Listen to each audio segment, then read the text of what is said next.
வணக்கம் நண்பா. டிஎன்பிஎஸ்சி மற்றும் அனைத்து போட்டித் தேர்வுகளுக்கான 10th ஸ்டாண்டர்ட் இயல் 9 40 வினா விடைகள். சுதந்திர இந்தியாவின் மகத்தான சாதனையும் சவாலுமாக ஜெயகாந்தன் கருதுவது பெற்ற சுதந்திரத்தை பேணி காத்தல். 2. கலையின் கணவனாகவும் சமுதாயத்தின் புதல்வனாகவும் இருந்து எழுதுகிறேன். சமூக பார்வையோடு கலைப்பணி புரியவே எழுதினார். 3. ஜெயகாந்தன் உன்னைப்போல் ஒருவன் திரைப்படத்திற்காக பெற்ற விருது குடியரசுத் தலைவர் விருது.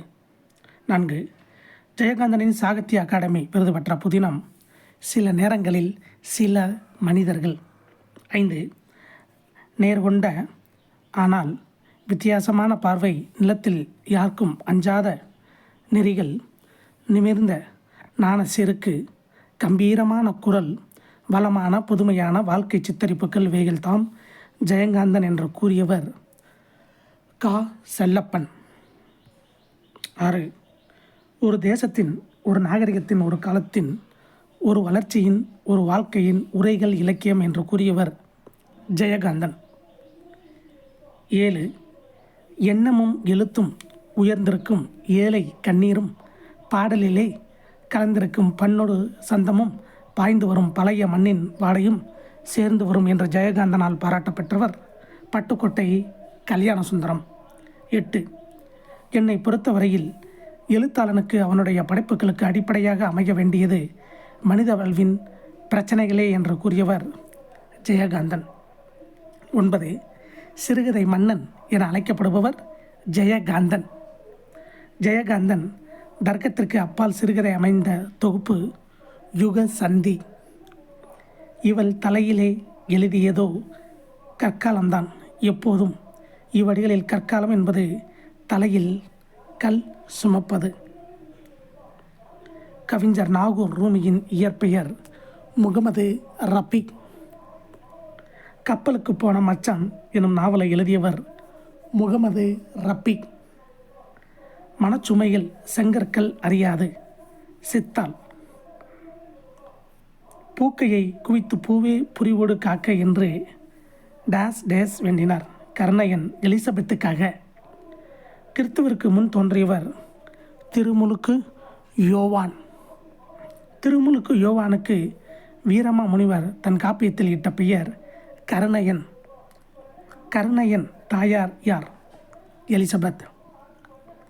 வீரமா முனிவருக்கு இஸ்மத் சந்நியாசி என்னும் பட்டத்தை வழங்கியவர் சந்தா சாஹிப். இஸ்மத் சந்நியாசி என்னும் சொல்லின் பொருள் தூய துறவி. வீரமா முனிவரின் இயற்பெயர் கான்ஸ்டான்சு ஜோசப் பெசுகி. தமிழின் முதல் அகராதி சதுரகராதி. அசும்பு பொருள் கூறுக, நிலம். இலக்கண குறிப்பு தருக, காய்மணி, வினைத்தொகை. வாய்மையே மழை நீராகி இத்தொடரில் வெளிப்படும் அணி உருவகம். 26. டேஸுக்கு அழகு செய்து சுவையை உண்டாக்கும் அணிகள் செய்யுள்.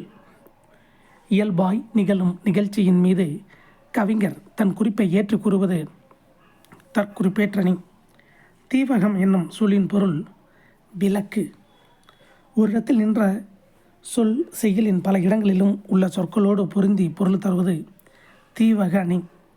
சொல்லையும் பொருளையும் வரிசையாக நிறுத்தி பொருள் கொள்வது நிரல் நிறை அணி.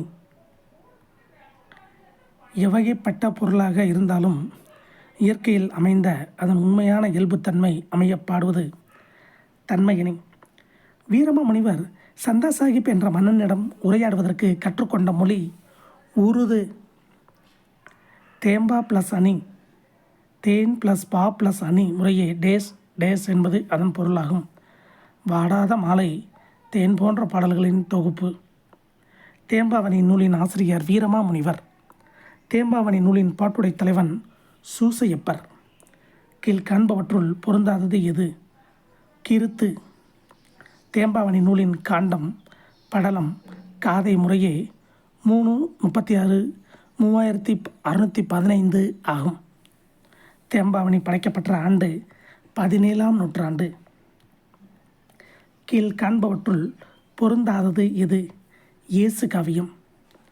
சிலை, மிசை, புல் இவற்றின் பொருள்கள் முறையே வில், மேலே, பறவையாகும். இதை போன்ற டிஎன்பிஎஸ்சி மற்றும் போட்டித் தேர்வுகளுக்கு உரிய வினாவிடைகளை பெற நம்ம சேனல் சப்ஸ்கிரைப் பண்ணுங்கள், ஷேர் பண்ணுங்கள். இப்போ நண்பா, நன்றி, வணக்கம்.